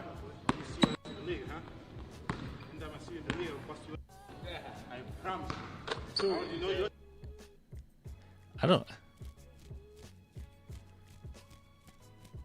Okay, I know he's being playful. He's saying that to Ace Bailey. And you guys know my critique of Ace Bailey is I don't think that he creates a lot of space. Just to be honest, I just don't think he can shoot over the top of guys quite often, but in the NBA it's going to be a little bit more difficult. And I just think if you're comparing the two, I think Dylan Harper has way more craftiness to his game, and he can get open in different ways. But I don't know, man. Was he serious? He's like, I already know your game. Like, I'm gonna bust you. Like when I see you on. But is this normal to just talk like that during a workout? I don't know. It probably is. It probably is. I know your. They're just joking. I'm sure. Maybe. I don't know. Giannis seems serious though. Anyways, all right, just wanted to show you that. So it's pretty cool. All these guys work out together. What do you think of Blue Giant? I haven't watched it yet. I was getting ready to with my girlfriend, but she got like really sleepy. So, did we watch something else? I think we watched something else way shorter. But I'm gonna get on it. Don't worry. It is on my list to watch. I'm looking forward to seeing it. I saw the opening though. I saw like the first 10 minutes, and I really was digging it right off the bat. I liked it. I was like, this main character is so heartfelt. One Piece going crazy right now too. Doesn't matter. For me, it doesn't matter. Because I'm so far behind till it doesn't matter. Even if I got spoiled, I'm not going to remember it by the time I get to it. Yes, it is. Oh, I ain't going to remember it by the time I get to it.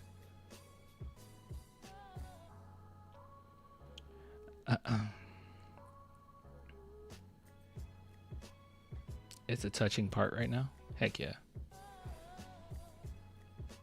Yeah, I need to get on One Piece.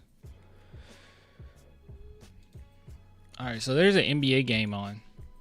What's it looking like? The Knicks gonna lose. All right, Knicks are gonna lose. I think everyone knew the Knicks were gonna lose, though. Pacers are just better. I think it's pretty telling when the Knicks worked so hard just to get that one win. Like, that was a lot they had to do just to get that one win.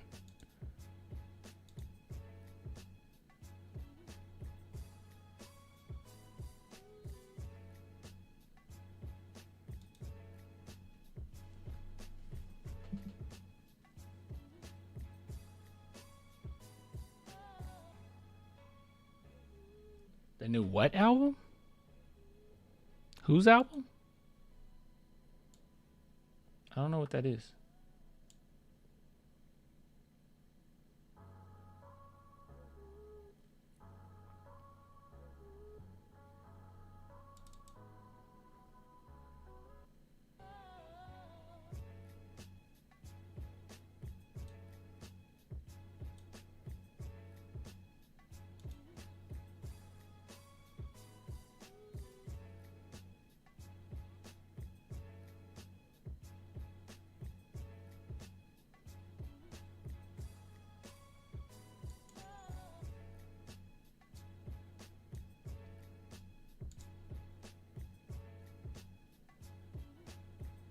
Oh, Pusha T's rap group? I don't know anything about it.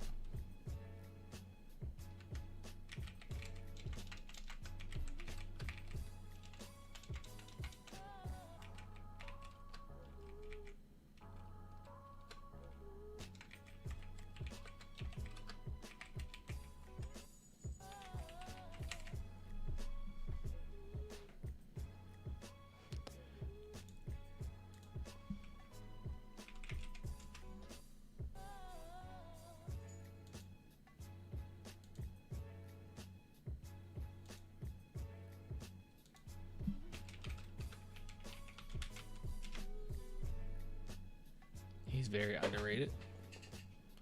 Cat playing possum. What was his numbers tonight? Cat is like, yeah. When they say fake demon.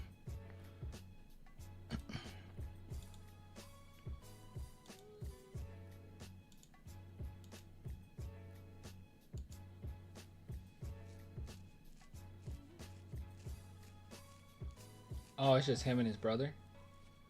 But Push been solo for a while. The comeback is a surprise. It should be good. When does it come out? Because Pusha T can rap his butt off.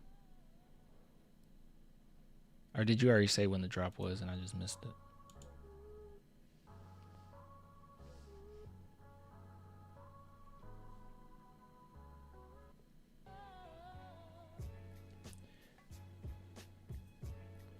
You need Doc Rivers on the Pacers? Yeah.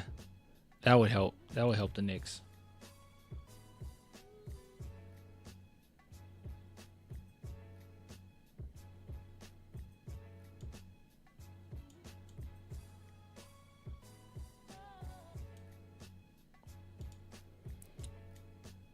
Clan went over the Sohan and Castle video. Oh, somebody must have asked about the boat. Yeah, I don't miss anything, man. We don't miss around here. We don't miss around here.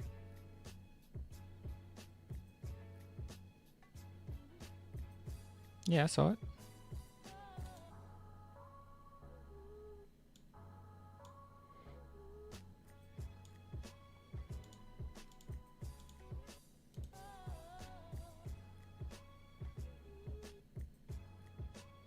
Oh, okay, okay. So no date yet.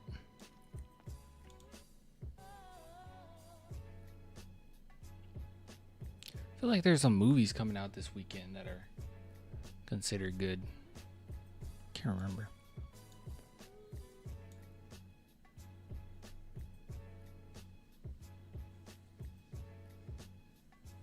And congrats to the Indiana Pacers. Wow. They didn't it's only 3-1 right now. They still gotta finish them, right?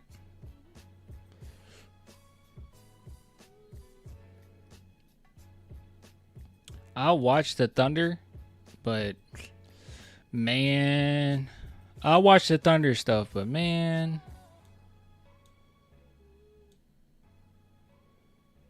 there's no way. There's no way they beat them.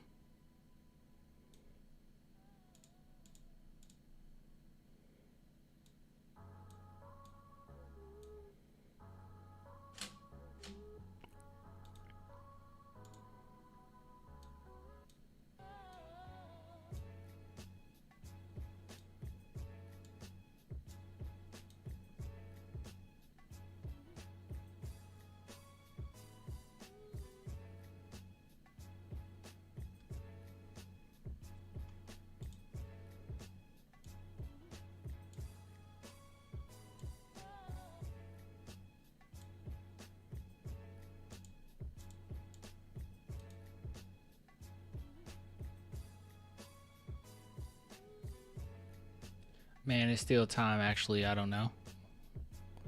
What you talking about? The game?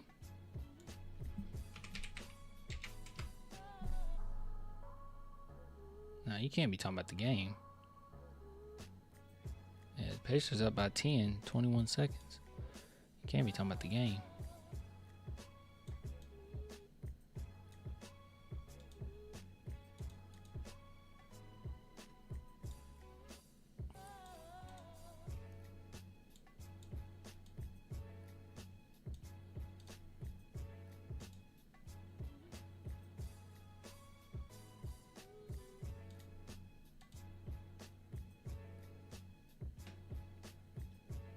Game, oh, 3-1, yeah.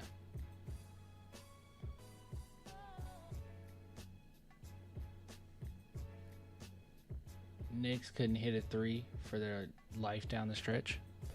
Well, you know, I think one, I mean, I didn't watch this game, but I think one issue with the Knicks, too, is as good as Jalen Brunson is, he can't be your best player.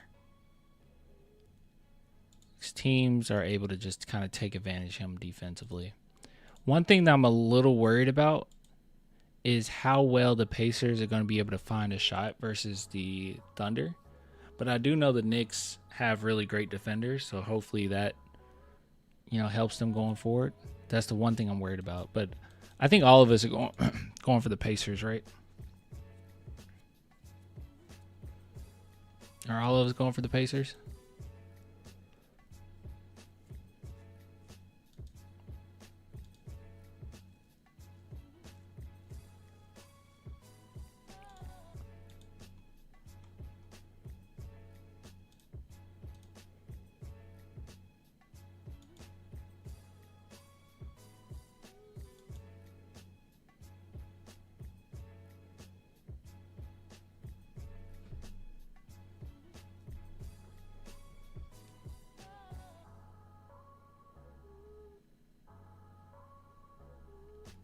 By the way, I saw a lot of people upset because I said the Alamo is boring.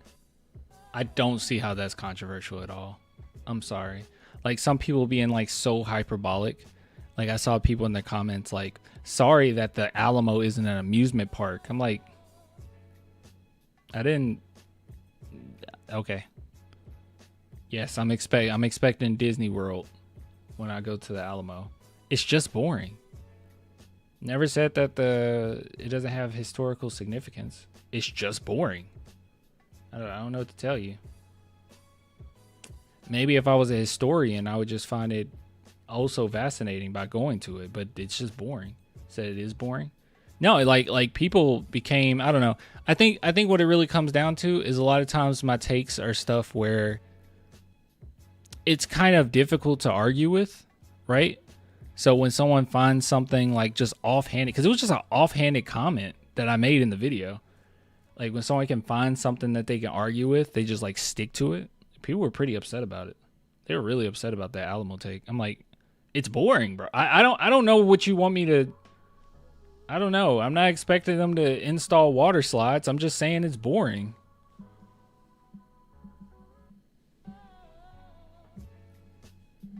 So we're just proud Texans, that's all. And maybe that's what it is. He did? Ozzy did that? It's just boring, man. Sorry.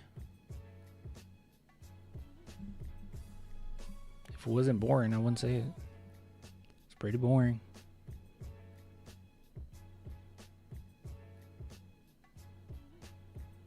As a proud Texan, the Almo's cheeks.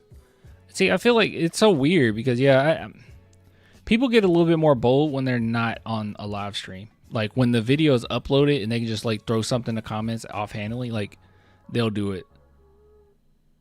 But no one is going to come into the chat and actually argue that the Alamo is fun to be at, actually.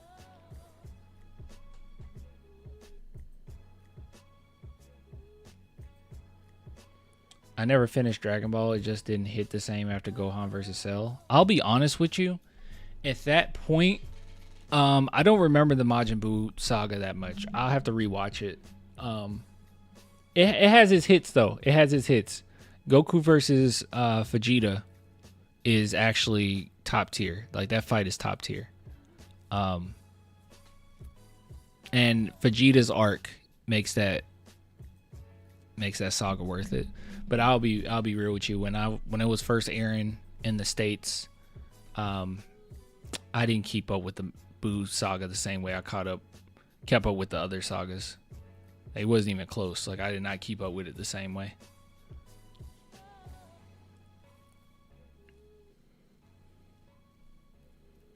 And I think Akira Toriyama wanted to end it after the Cell saga too.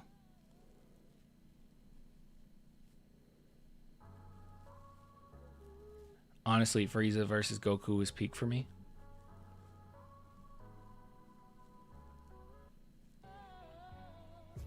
Yeah. I think one thing that's really cool about Dragon Ball was the villains. Like, each villain was the antithesis of what the protagonist was. And they kind of played on that theme, right, with each villain. From Vegeta to Frieza to Cell, they weren't all just one note. Like, even Cell's personality, like how arrogant he was, it kind of plays on how arrogant Goku was as well, and it also shows what Gohan is up against, like kind of showing that he surpassed Goku by going against like an evil version of Goku, basically, right? So I think that's kind of cool. But like Boo looks cool, but like, what is Boo really, you know? Like, what are we trying to say with Boo? I don't know.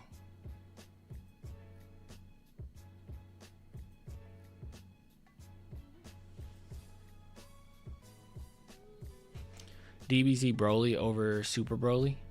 I disagree with that. Super's Broly is way better.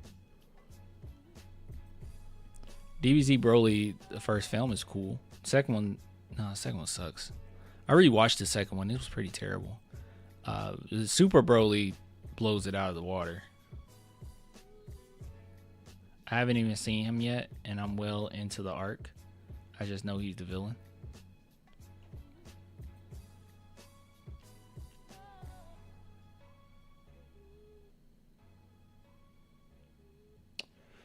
All right, y'all. I'm going to hop off. Okay? I'm going to hop off. Who are your top 3 in Attack on Titan? Mikasa, because that's what I named my cat after. Eren. No, not Eren.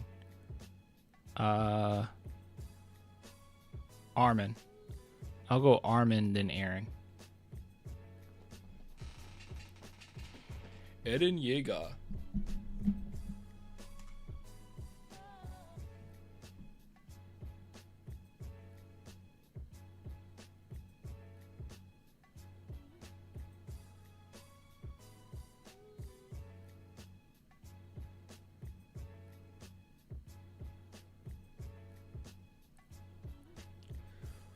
Oh, man. Said KJ has him more efficient shooter. Well, you got to keep in mind who gets more attention. How are they guarded? Like, how is RJ guarded versus K? Oh, wait. Are you talking about... You're not talking about Richard Jefferson, are you? Are you talking about Barrett? I'm sure you're talking about RJ Barrett. Yeah, it just depends. I don't know. Context matters.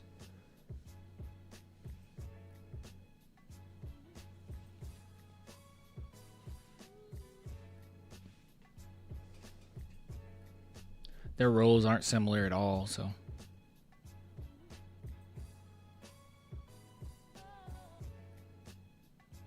Yeah, RJ Barrett is better than Devin, yeah. It's kind of crazy how, like, how people argue, like, no, he's RJ Barrett. I'd rather just have Devin. It's like, come on, guys. Barrett, yeah. RJ Barrett is better than Devin Vassell. And that's okay. Let's take a look at this poll because I had it up for way too long. Oh my God. 272 votes. 92% said Dylan Harper. Or 91% is what it ended on. My God.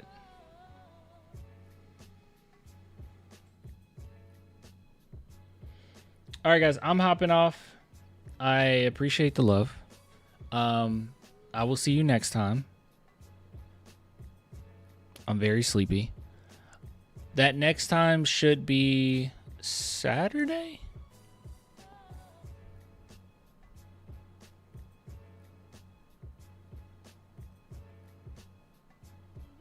Should be Saturday. If I go live earlier than that, it's literally because something came up and we're going to push whatever video that was going to come out that night to a different day. So if something comes up and it's big news, we'll go over it. If it's something that can wait, then we'll just go over it Saturday. So any breaking news, I'll be live. But if not, I'll just see you on Saturday. All right. All right. Everyone have a good night. I'll see you next time.